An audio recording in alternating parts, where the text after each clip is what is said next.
बच्चों आज हम पढ़ेंगे इंटरोगेटिव सेंटेंस को डायरेक्ट से इनडायरेक्ट में बदलने के नियम। इंटरोगेटिव जो सेंटेंस है हमने टेंसों में भी पढ़ा था, दो प्रकार के होते हैं। प्रश्नवाचक वाक्य दो प्रकार के होते हैं। एक तो होता है हेल्पिंग वर्ब से शुरू होने वाले, जिनको हम यस और नो टाइप के प्रश्नवाचक वाक्य भी बोलते हैं।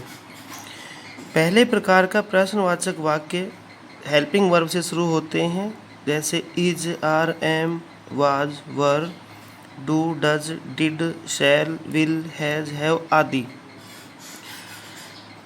इनसे वाक्य शुरू होते हैं। दूसरा जो वाक्य है प्रश्नवाचक, वो WH वर्ड से शुरू होता है, जैसे हु, हुज, हुम, व्हेन, वेयर आदि।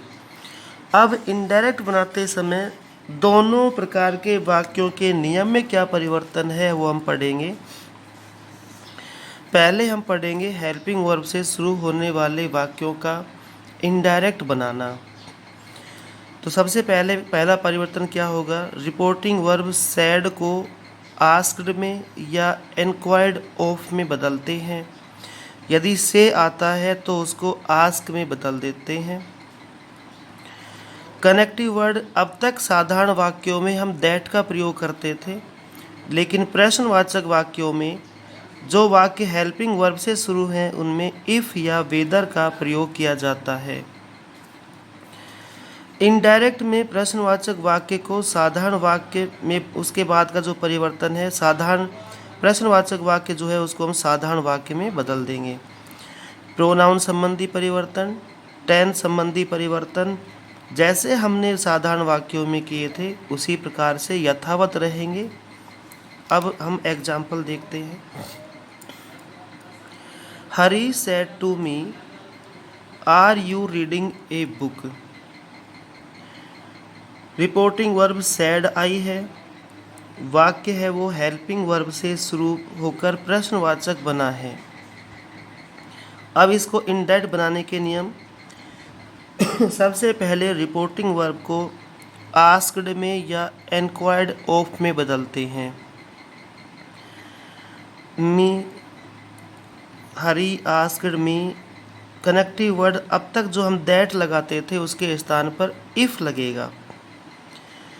इसके बाद जो वाक्य प्रश्नवाचक है उस वाक्य को हम साधारण वाक्य बना देंगे। जैसे साधारण वाक्य का मतलब हो जाएगा subject plus verb plus object.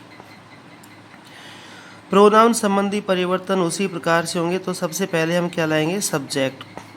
You आया है, यू सेकंड पर्सन प्रोनाउन है, ऑब्जेक्ट के अनुसार बदलेगा, ये हम पढ़ चुके हैं। और मी का सब्जेक्ट है आई।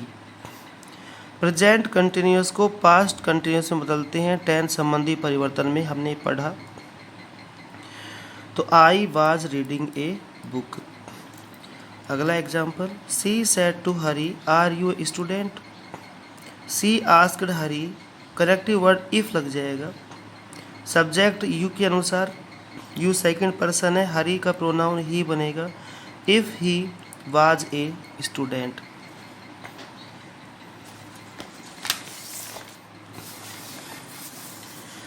रिपोर्टेड स्पीच में सहायक क्रिया यदि डू या डज हो और उसके बाद नोट न हो तो इनडायरेक्ट बनाते समय उनको हटा देते हैं और मुख्य क्रिया को सेकंड फॉर्म में बदल देते हैं। जैसे she said to me, do you know Sohan. Reporting verb asked में बदल गई, कनेक्टिव वर्ड इफ आ गया। उसके बाद आई सब्जेक्ट लाएंगे, डू हटा दिया जाएगा और वर्ब प्रेजेंट सिंपल को पास्ट सिंपल में बदल दिया जाएगा। If I knew Sohan.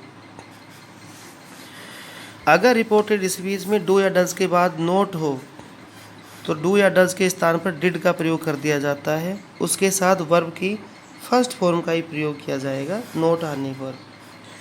Father said to me, do you not obey me. यहाँ पर डू के साथ में नोट आया है तो डू का पास्ट डिड हो जाएगा। Father asked me if I did not obey him. इसी में तीसरा नियम है, रिपोर्टेड स्पीच में डिड हेल्पिंग वर्ब हो तो उसे हटाकर नियम अनुसार टेंस संबंधी नियम के अनुसार पास्ट परफेक्ट में बदल देते हैं, हैड वर्ब की थर्ड फॉर्म में। She said to me, did you lend me your book, reporting verb change हो जाएगी, he asked me if I had lent him my book. यानी पास्ट सिंपल को पास्ट परफेक्ट में बदल देते हैं, जैसा कि नियम में हमने पढ़ा था। दूसरे प्रकार के वो वाक्य आते हैं तो WH वर्ड से शुरू होते हैं, उनका हम इनडायरेक्ट किस प्रकार से बनाएंगे। रिपोर्टिंग वर्ब, बाकी नियम सारे वही रहेंगे, रिपोर्टिंग वर्ब आस्क्ड में बदल दिया जाएगा, लेकिन कनेक्टिव वर्ड जो हम इफ़ और वेदर लगाते थे वो कनेक्टिव वर्ड नहीं लगेंगे। WH वर्ड स्वयं कनेक्टिव वर्ड का कार्य करेंगे।